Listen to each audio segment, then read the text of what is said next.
Welcome to our live training session number 16.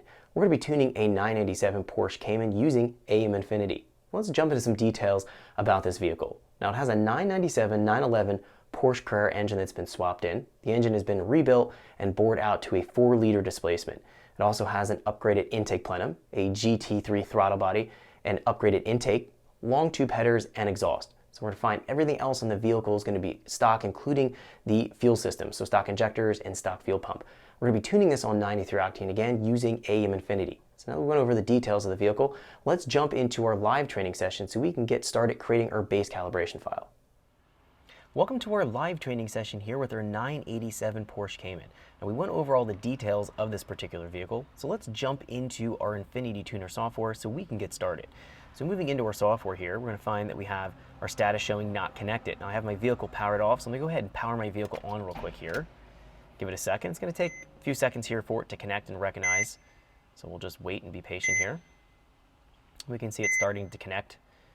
And it's going to be detecting here USB Infinity Series 7. This is a 708 box. This is a plug-and-play setup for a Porsche 997. So it's swapped into this Cayman. We have basically a 997 Porsche Carrera motor that's been swapped in, and we're using a plug-and-play harness for the Infinity in this application. So we're going to find here that we need to import the base session file. Now this had a very specific firmware image or firmware packet that I had to upload before I started this video. So I've done that already. So now we're ready to put in the actual session file that's going to be associated with a 997 Carrera motor.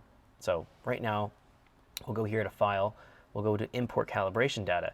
Now this particular box is a 708 box. We only can run it on 96.2 firmware. We're actually not having the 96.3 firmware available. So I'm going to go into my 96.2 folder. We'll go into the 708 and 710 folder here specifically.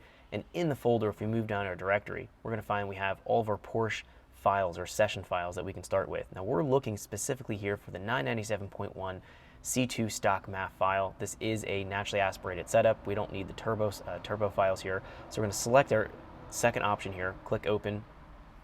Try this again, click open. And then we're going to be importing this in. So it's going to be taking here a minute to import all the calibration data.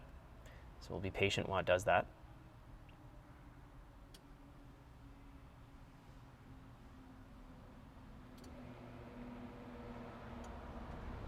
Okay, so it's imported the base session in here. Now the fan is running. Let me shut my car off real quick here and turn it back on again. I've noticed when you upload to the Porsches, the fan runs until you key cycle again. So we've taken care of that. So let's jump into some details and program some things in our file here. So let's go to Wizards and do our drop down. We'll do our setup wizard. Then after we went in to program the details for any of the inputs or any of the things we need to know about, we'll go back into our tabs here and just kind of walk through and talk about this, because this is going to be a lot different than other applications we've seen with the AEM Infinity. This is going to be based on a mass airflow sensor, and it's not even going to be using the map sensor at all. In fact, this does not have a map sensor. So it's only going to be using our mass airflow sensor. You're going to find this is incredibly easy to tune and extremely accurate. And I actually prefer to use mass airflow sensors. So this is going to be a great example, and you're going to be able to evaluate if you want to add a mass airflow sensor to your particular Infinity. If you have a Honda, if you have, let's say, a Mitsubishi that has a mass airflow sensor, you might choose to use that and do your tuning with. But with a Honda,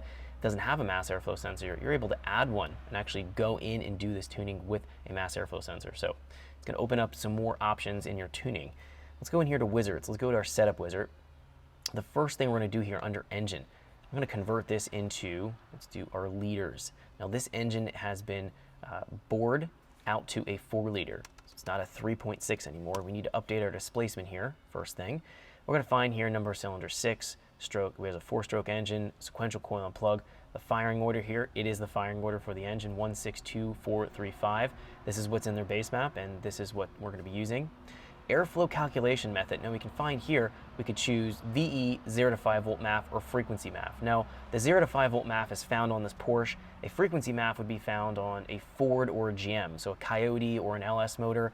We're going to find here that we're going to be selecting this option. This is what it has on it. But other options, if you're going to be adapting a mass airflow sensor to your application, you're going to be finding something like the GM LS3 mass airflow sensor in the stock housing can flow a tremendous amount of power, over 1,000 horsepower.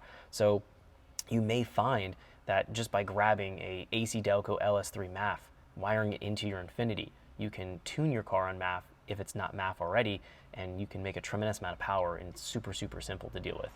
But I'm going to be leaving it right now here on mass airflow with the 0 to 5 volt. And then our main spark map is going to be on our mass airflow in grams per rev. We can see we do have some other options here. We see grams per second, we see grams per rev. I'm going to keep here on grams per rev. That's what this map has, and it's going to be the load input. Instead of having a map sensor, we can do it based on this grams per rev. So we'll leave it configured like that. Now under the